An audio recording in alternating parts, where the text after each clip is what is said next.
This is the Spiritual Genius Show, the #1 podcast for unlocking more of your spiritual genius so you can really have it all. Get ready to discover timeless strategies and secrets you can use. You'll also hear from world-class entrepreneurs, leaders, athletes, and celebrities sharing how they've tapped into their spiritual genius, along with how you can do the same. Without further ado, here's your host, Yakov Smart. Welcome. In this episode, we're going to talk about what it means to hustle without burning out in a way that actually grows your business and gives you more fulfillment. This is a topic that's often misunderstood in both the business and the spiritual world, and you'll understand why I say that hustle has been hijacked in many ways. Before getting into today's show, I wanted to say again, I appreciate you for being here. As always, more and more people are tuning in and listening each week. More people are sharing the show, and we're just getting started. Already lots of great stuff. If this is your first time listening, I recommend going back through, especially those first 3 episodes are so foundational in cultivating more of your spiritual genius to grow your business. And all I ask, the show is free, as you know, so it's an energetic exchange. All I ask is that if you resonate with the content, you go and you write a 5-star review, whether it's on Spotify, Apple Podcasts, wherever it may be. And that way it allows the show to reach more people and we all win. Coming to you from a beautiful morning, or should I say beautiful afternoon, here in the state of Arizona. And 'tis the season, as they say. This time of year is upon us. It is, of course, the holiday season. If you're here in the U.S., you know that Thanksgiving just happened. You're probably listening to this. This is coming out anyway, the week right after Thanksgiving. And hopefully you had a great Thanksgiving. And if you're somewhere outside the U.S., it's a great time. It's a great reminder to be thankful, right? That's how I look at it. A great reminder to be thankful, enjoy the day, enjoy time with people that you care about. And this year for me, had a great Thanksgiving. Got to see family in Atlanta. And I remember, I don't know about you, but sometimes something gets a little bit tangled up energetically, right? Where you're going to a place that reminds you of old identity. And just, you know, I was on the plane back and wasn't quite feeling in flow, wasn't quite feeling like myself. Not like, oh yeah, I've got this huge burst of creativity. I want to create all these different things like I usually am. And I remember being on a plane, I was like, I'm coming to watch a movie. So I'm on this flight, and guess what I watch? Harry Potter and the Sorcerer's Stone. Movie you've probably seen if you're listening to this. I hadn't seen that movie in years, and let me tell you, there is something deeply spiritual about that movie. If you need a movie to watch this holiday season that's kind of fun and also has a lot of deep spiritual meaning embedded, right? We could do an entire episode of that, but that was my plane ride watching that. And it's kind of a weird weekend back, you know, feeling a little bit triggered, a little bit sad, right? The holiday season for me has always been a little bit of a love-hate relationship. So if you don't know, my actual birthday is on 12/25. So my birthday is on Christmas. But growing up, we did not celebrate Christmas because we were culturally Jewish, and it wasn't a big deal in our house. It was a big deal everywhere, but yeah, what was not something that we really celebrated or put more attention on. So that was full. I still had like my birthday, but people that I knew and just the overall vibe, everyone was leaning towards Christmas, right? And people always ask, what is it like to have a birthday on Christmas? And kind of an odd day to have a birthday because everything's closed. And I remember always celebrating either before or after, like, you know, with friends or doing whatever. And it's just kind of an odd day, but also a big blessing because people are happy during that day, right? I think it brings a lot of joy, gift giving, brings people together. So kind of cool in a way. And if I want things to be open and want to celebrate the day of, there's places out there like Vegas, even Dubai, where that is available. The other thing that happens this time of year, right? You know, you got the Christmas music, you got all the decorations, which beautiful to see, right? At least here in the US. A lot of comparisonitis happens. And the comparisonitis is the technical term to comparing yourself with others. And, you know, a lot of people who don't do a lot of reflecting necessarily throughout the year this is the time of year where the most reflection happens with New Year's resolutions and all those different things. And so it can be easy if you're around with friends, family, maybe someone met a significant other, maybe someone had a breakthrough in their business, be like, oh, well, why didn't that happen to me? Or man, it's easy to beat yourself up about those things this time of year. And I think a lot of people do that, or a lot of people buy things to keep up with the Joneses, they say, right? To appeal a certain way on the surface. And what you have to realize, if you're listening to this and there's something about the holiday season that you don't necessarily love, which I think is a lot more common, right? If you really talk to people, there's things that aren't ideal about it, so it is what it is. I think it's important to recognize, and this is what I reminded myself of last week, that overall the energy in the air is higher and more joyful. People are giving. It's, as they say, kiss the season to be jolly, right? Whatever that means. So recognizing that and using that to your favor, right? Why not ride that wave as much as you can? And also taking full energetic responsibility for your state. Just because something's happening in the external world doesn't mean that you have to buy into that reality. You can have your reality be whatever you want it to be. It's just a matter of calibrating your energy and moving towards that reality. So if this is a busy season for you and you're in like get stuff done mode, embrace that. Okay. It's available. There's people doing that, but don't hate yourself as you do it.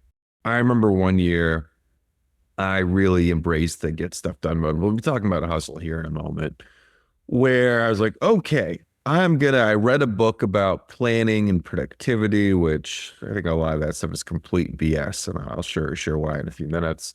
And I thought to myself, okay, I'm not getting to where I want to be. Therefore, I need to do something different. And so I'm going to do this plan of waking up super early and add so much structure, all these different types of things, right? And I remember being invited out somewhere for New Year's or even like to stuff around the holiday time. My answer would be, no, I got to work. No, I got to work, got to be up early. And truthfully, I didn't get much done. I was working on stuff that maybe I didn't necessarily even need to be working on. It was a lower leveraged activities. It was just other things that would keep me stuck. It was actually busy work that I was creating for myself, even though it was in my own business. And it was making me miserable on the inside. I felt miserable. I felt alone, all these different types of things. And so it was a story that I told myself. I'd bought into a false narrative. So I want to encourage you, if you're in that mode, to still be able to enjoy that mode, especially this time of year. Okay. You can customize it. You can have it be whatever you want it to be. You can mold it any way you like. And I encourage you, great things are coming your way. If you're being invited to things, if wonderful things are showing up, embrace that and cherish that. Like, allow those things in. It's not a matter. I think sometimes and I've definitely done this before, it's a worthiness thing. Oh, I didn't work that hard for it, so do I really deserve it, right? It happens consciously or subconsciously. And just embracing that, like feeling what it's like to receive that and allow that, and just being happy with it, because just listening, inherently showing up makes you worthy, right? Inherently showing up makes you worthy. Now, to manifest something, to create something into reality, you need to be an energetic match for it. Yes. But who's to say that you're not, right? And if you're not, that's okay, because it gives you a roadmap, a golden bridge, as we call it, to getting there. Okay. But don't make up rules around or say, oh, when I do X, Y, and Z, then I'll be worthy of blank.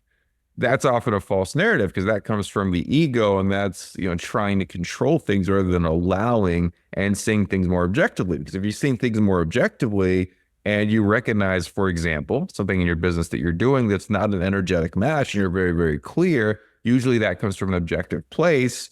You're neutral about it. You make that adjustment, and then the result shows up, or you're well on your way to creating whatever the next thing is that you want to create, versus trying to do that. It's a different contrast. So with all that being said, who was it that hijacked the hustle? Okay, who did it? Who done it? They say in the murder mystery world. Who done it?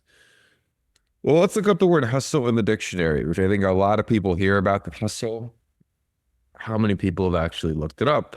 Until today, I have never officially looked at the word. So let's see what it tells us from the Oxford Online Dictionary. There's a verb definition and a noun definition. I'm going to give you two, okay, for each one.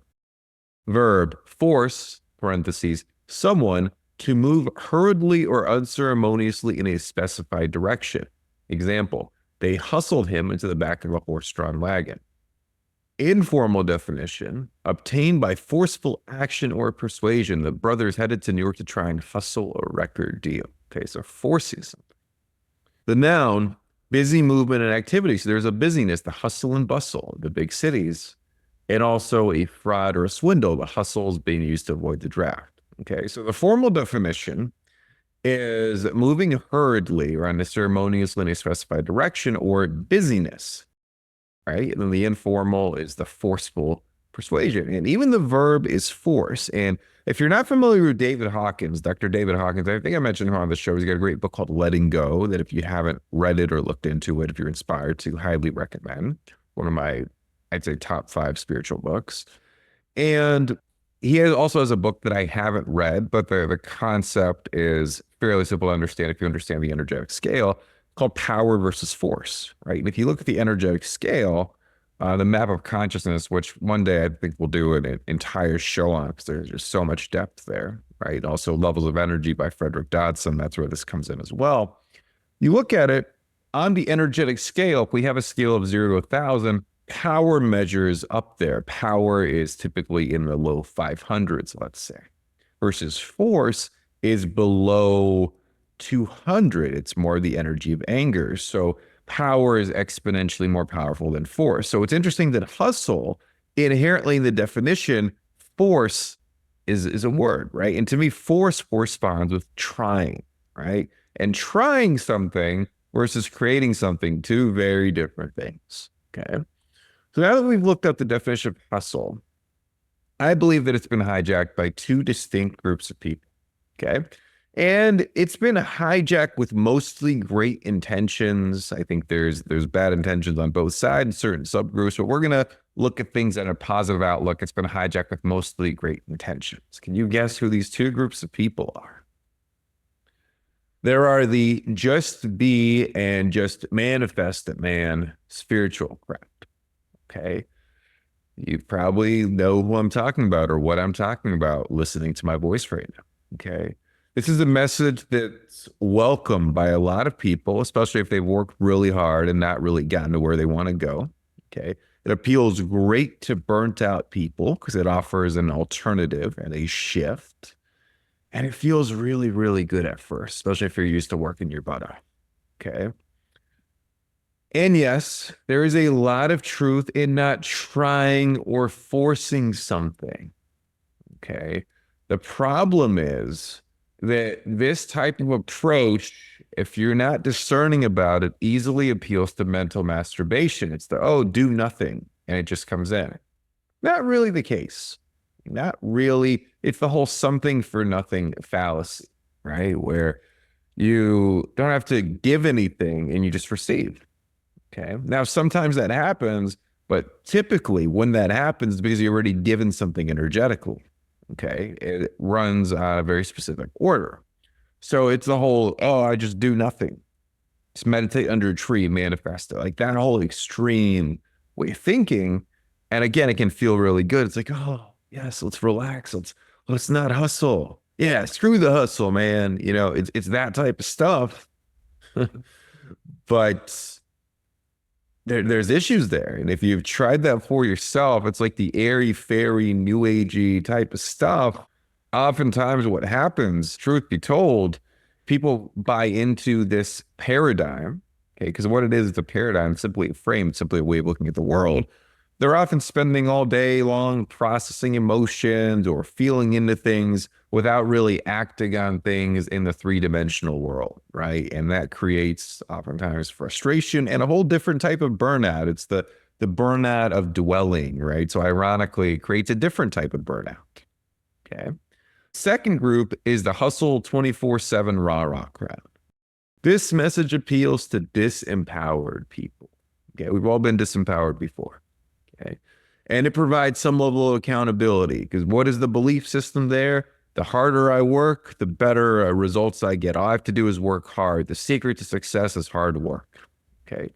And at a certain level of consciousness, yes, if you're just getting started and there's no momentum, we simply have to look at the laws of physics, right? If an object isn't in motion, the most momentum is required to put an object in motion. If you're starting a business, if you're starting a new project and you don't yet have leverage or motion or momentum, it's going to take something creating that momentum, right? And typically the easiest way to start that process, along with who you're becoming in the 5D, which is typically actually a strong way to start as well, is acting in the 3D and building up that momentum, right? And shortening that window, okay?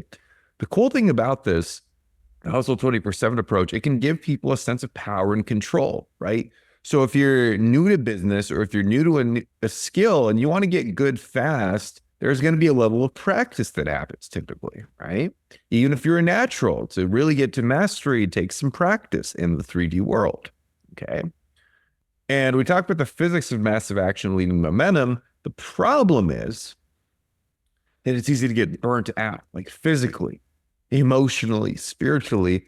It's also easy to dig ourselves in holes or rush into things just because we're moving so fast. We're not thinking. It's like the elephant or the bull in the china shop, right? It's chaos. It's an absolute storm of chaos. This was me for many years in building my business. Hustle. Oh yeah, I'm just gonna take massive action. Oh yeah, I'm just gonna work harder. Remember, I was at a conference. This must have been at this point 6 years ago, maybe. Yeah, something like that. And I remember the craziest thing. It was a hustle decision. First of all, looking back, it was a decision that was coming from a forced place. So this was in an obscure niche. This was in the niche of we were selling a LinkedIn service at the time to business owners around lead generation, finding clients, all that type of stuff.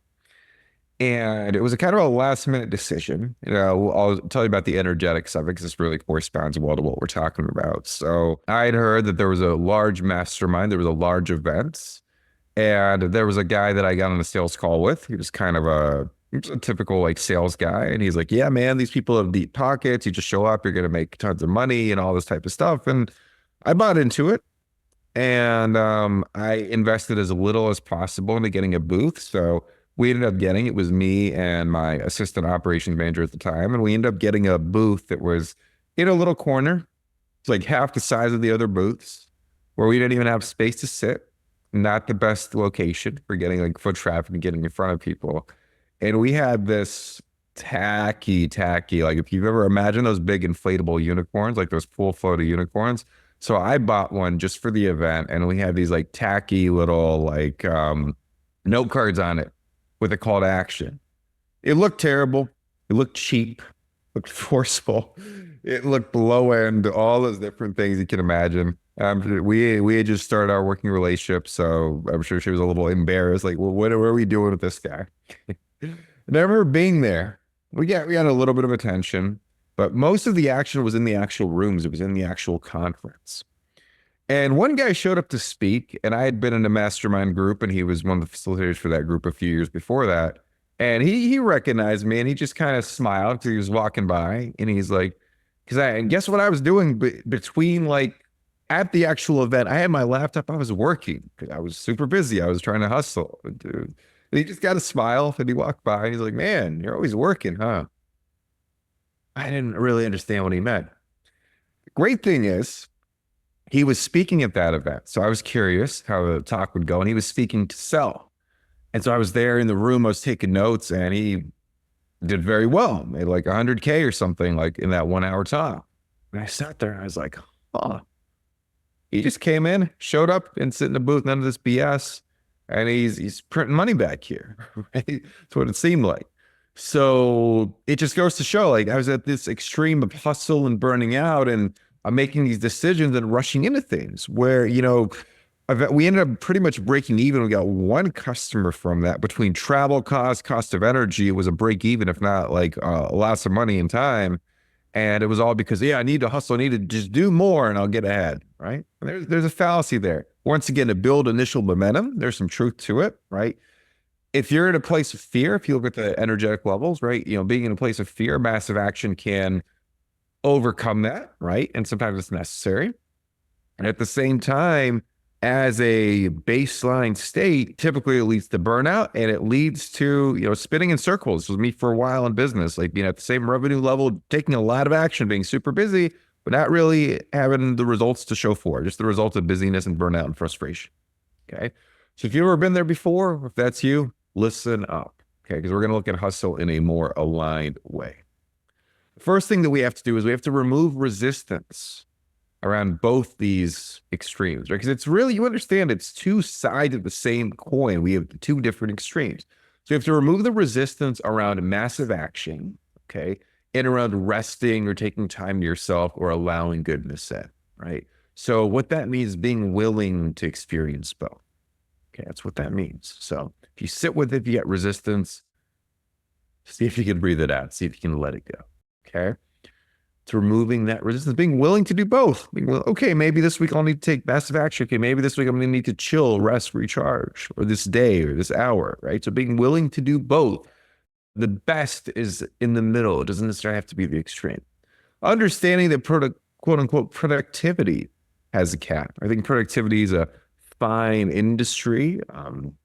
I think the planner business is a great business. I've never had a planner. I hate planners. Some people love their planners. If that's you and that works well for you, awesome. I hate planners, right? A calendar, some stuff, but like a little bit of structure. But if it's super planned, it just doesn't resonate with me. Okay, I'm not saying that's right or wrong. That's where I'm at with it. Okay. And I believe productivity is an industrial age concept, right? Because if you had workers in a factory, the more time they spent working, the more output, right? If you're doing something that's more creative or something that requires more energy of you, right? Like content creation, or maybe you're coaching clients, or maybe, you've got a big deal that you're working on in your business or a presentation.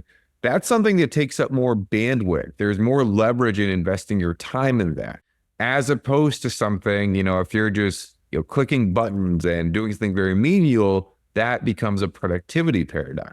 Okay. So where we want to go is we want to go from hustle to creation. Okay. I'm going to say that again. We want to go from this paradigm of hustle to this paradigm of creation, from being a quote unquote hustler to a creator. Okay. Notice the difference in the energy of the words. A hustler to a creator. Okay. One is force, one is power. And there's leverage. That's the more abundant hustle. That's the higher energy of hustle. Okay. It starts with energetic leverage. It starts with calibrating activities to match certain energy levels in your business. Any activity that you do can calibrate to a certain energy level. There's different versions of activities as well. If you're looking for more clarity right now, whether that's in your business, career, relationships, or any other area of your life, I've recorded a short training you can use to find more clarity, spiritual genius style. This training is my gift to you for being a listener of the show. To access it, all you have to do is go to spiritualgenius.org/gift.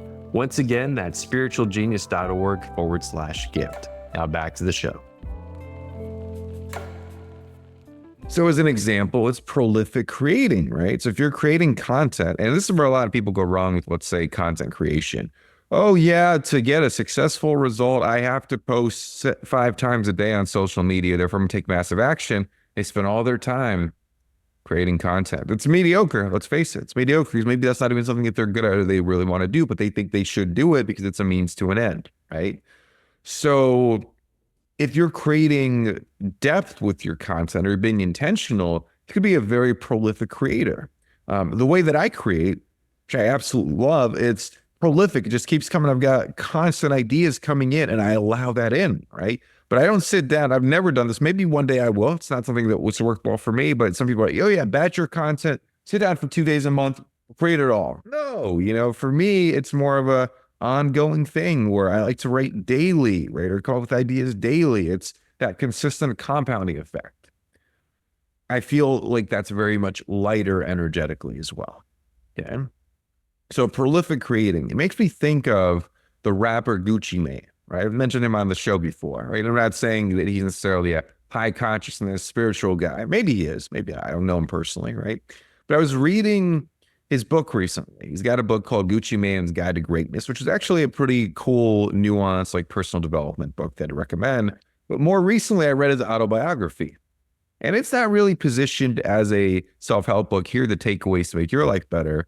You got to really read between the lines for those. One thing that I appreciated about the book, he's got some crazy stories too. It's a great read. He had a co-author with him as well, is how prolific of a creator he is. The guy was his version of hustle. And this is where I think he actually started to generate a lot more money from rapping and being in the industry, is where he put his hustle, he put his creative energy into just cranking out music. He was in the studio every day, that he was living it. It was an obsession, but it came to him, right? He wasn't like forcing it.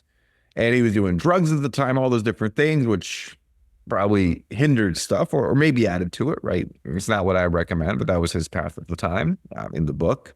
But it's like this prolific creating. It's like putting out hit after hit. And that resonates with me deeply. I could always tell people I could write a book a year, right? Maybe sometime soon I will, but it's like that prolific, like getting stuff out into the world, and it's imperfect action. If you've heard of Seth Godin, he's a very well-known marketing author, business author. He talks about this concept of shipping, just putting stuff out there, right? So there's energetic leverage. If we're creating with intention, then we're creating assets, and ideally assets that generate money for us. They create more abundance in our business, right? Then you've got strategic and tactical leverage. So for instance, let's say your creative process in your business. I believe every business owner has some creativity to them, right? Even thinking of business strategy, go-to-market strategies, that's creativity, right? Strategic way of thinking that involves a little bit more energetic bandwidth typically, right? So the prolific creating, let's say you put that attention and intention into Instagram posts, and you're just getting started on Instagram. No following, let's just say, right? Can that work for you? Can that be effective? Can you have stuff that goes viral? Yes.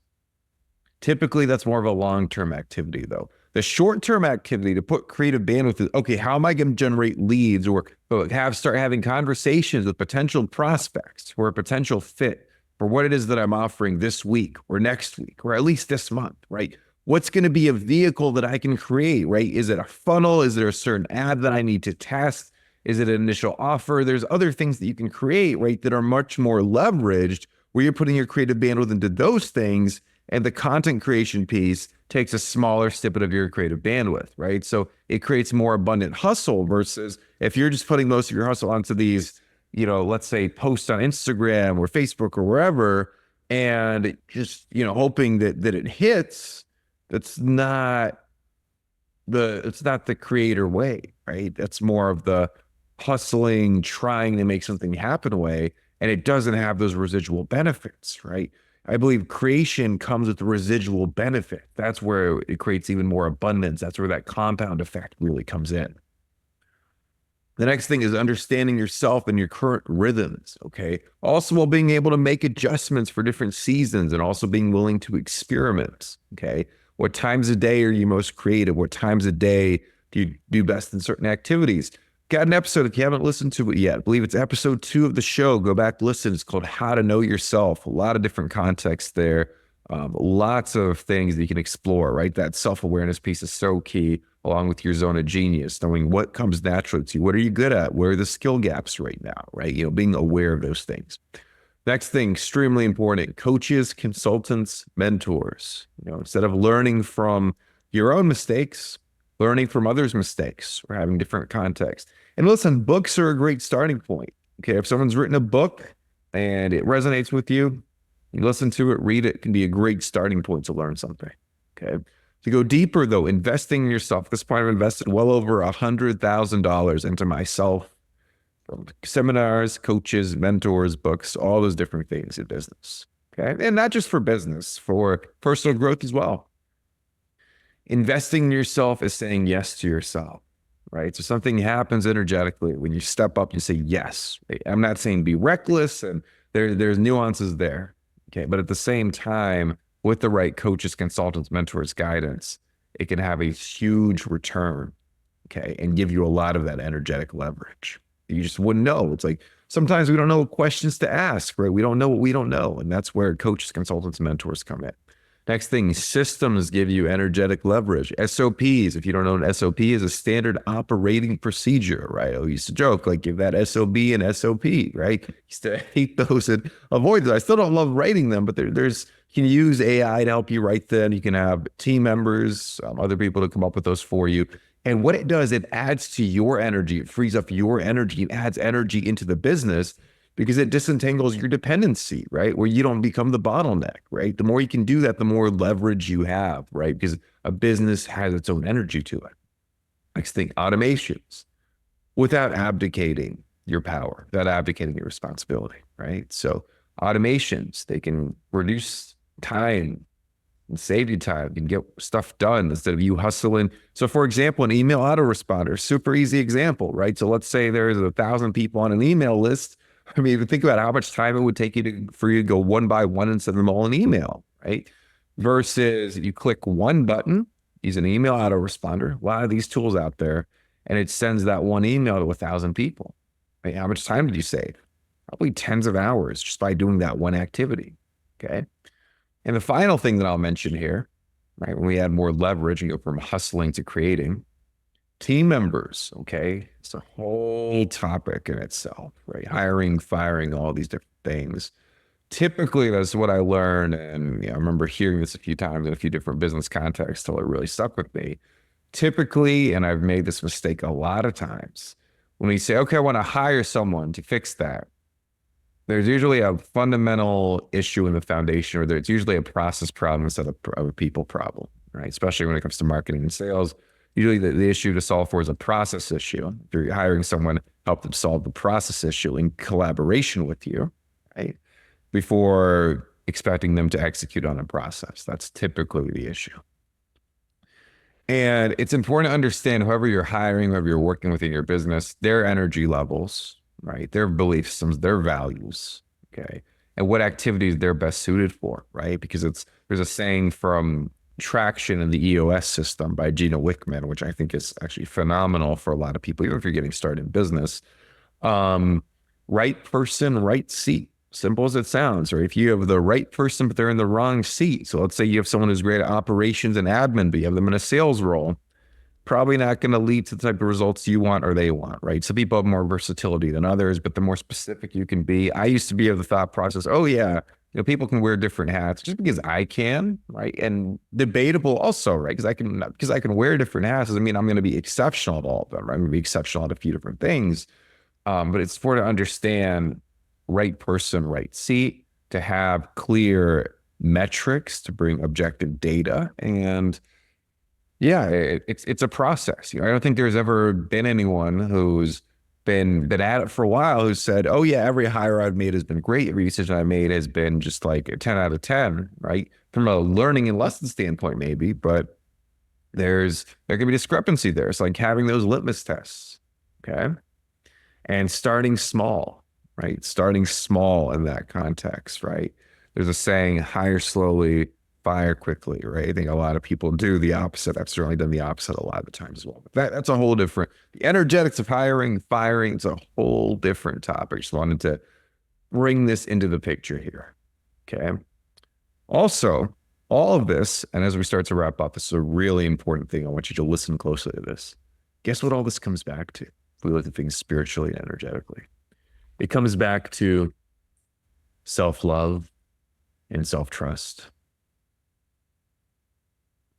So it's the willingness to make adjustments towards self-love and self-trust. The willingness to forgive yourself if you mess things up, okay? And no matter what your cadence is, no matter what your current results are, what your current velocity is, maybe you want to go faster, maybe you're not going fast enough, you're feeling frustration, that can be enjoyed and experienced more fully, right? There's a great book out there, something I actually read this year. It's a business book, but I think it's great for personal growth. Anyone who wants to build a business or just be happier, I'd recommend it. It's called The Gap in the Game. It's by Ben Hardy and Dan Sullivan. The audiobook is phenomenal.